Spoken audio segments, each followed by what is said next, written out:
Hello friends, आज हम principle of macro economic करेंगे। इसका फर्स्ट यूनिट है what is macro economics, macro economic issues in an economy. ये आज हम कंप्लीट करने वाले हैं इस वीडियो में। What is macro economic issues in an economy, ये आज हम कंप्लीट करेंगे।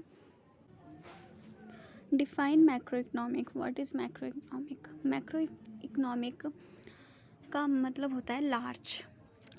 ये कहाँ से निकला है शब्द? ग्रीक वर्ड से, जिसे मैक्रोस, जिसका मतलब लार्ज होता है। किसी बड़े पैमाने पर हम जब बात करते हैं तो वो मैक्रो इकोनॉमिक में काउंट किया जाता है।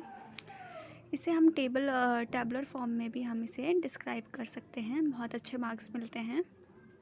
फर्स्ट हम कर सकते हैं derive form. It is derived from Greek word macros means large. ये कहाँ से डिराइव हुआ है? ग्रीक वर्ड से, मैक्रोस से, जिसका मतलब होता है लार्ज, यानी कि बड़े पैमाने पर जब हम बात करते हैं तब। मीनिंग, इसकी मीनिंग क्या है? Define definition. It is the study of aggregates of all economic activities of an economy as whole. हम इसमें ये study aggregates of demand and supply की बात करते हैं इकोनॉमिक एक्टिविटीज़ में, जो कि बड़े पैमाने पर हम इसकी बात करते हैं, उसी को मैक्रो इकोनॉमिक कहते हैं। टूल्स, इसके टूल्स क्या? Aggregate demand and aggregate supply of all goods and services. सभी वस्तुओं और सेवाओं की हम एग्रीगेट डिमांड और एग्रीगेट सप्लाई की बात करते हैं। इसका अदर नेम है इनकम एंड एम्प्लॉयमेंट थ्योरी। इसे इनकम एंड एम्प्लॉयमेंट थ्योरी के नाम से भी जाना जाता है।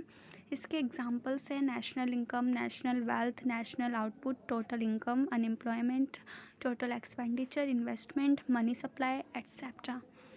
ये 5 पॉइंट्स बहुत है मैक्रो इकोनॉमिक्स को की डिफ़ाइन करने के लिए, और इसमें अच्छे मार्क्स मिल जाते हैं। टैबुलर फॉर्म में हम इसे डिस्क्राइब कर सकते हैं।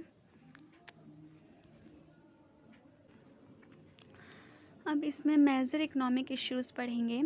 5 होते हैं: economic growth, business cycle, inflation, unemployment, government budget deficit, rate of interest. First है इकोनॉमिक ग्रोथ। अब इकोनॉमिक ग्रोथ का मतलब ये होता है कि इकोनॉमिक ग्रोथ तो होती है, पर इसमें ये इसमें कॉन्टीन्यूअस होनी चाहिए, यानी कि हर ईयर में होनी चाहिए। इसे हम ये भी कह सकते हैं राइज इन जीडीपी। अगर हर साल जीडीपी आगे जाती है, बढ़ती है, तो इसका मतलब ये है कि इकोनॉमिक ग्रोथ हो रही है। तब हम कह सकते हैं कि ये इकोनॉमिक ग्रोथ हो रही है। इशू ये है इसमें कि इकोनॉमिक ग्रोथ जब नहीं होती है तो वो वो कॉज बन जाता है, वो कारण बन जाता है, इशू बन जाता है एक। तो उसे हम काफ़ी पॉलिसीज़ वगैरह अप्लाई करके हम उसे ठीक कर सकते हैं। सेकंड है बिजनेस साइकिल। बिजनेस साइकिल ये refers to up and down और इकोनॉमिक फ्लक्चुएशन होता है। थर्ड है इन्फ्लेशन। इन्फ्लेशन क्या होता है? जब महंगाई होती है, इन्फ्लेशन होता है। महंगाई कब होती है? जब गुड्स एंड सर्विसेज की प्राइस ज़्यादा हो जाती है, rise in price of goods.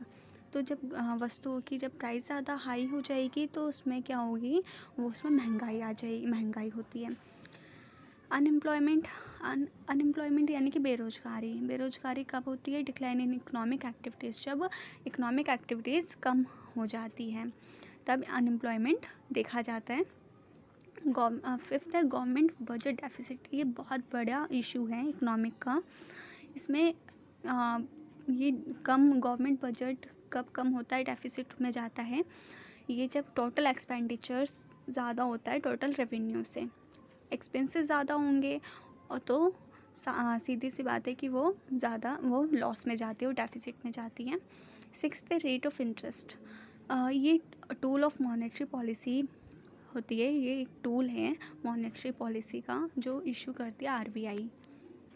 Thank you for watching video.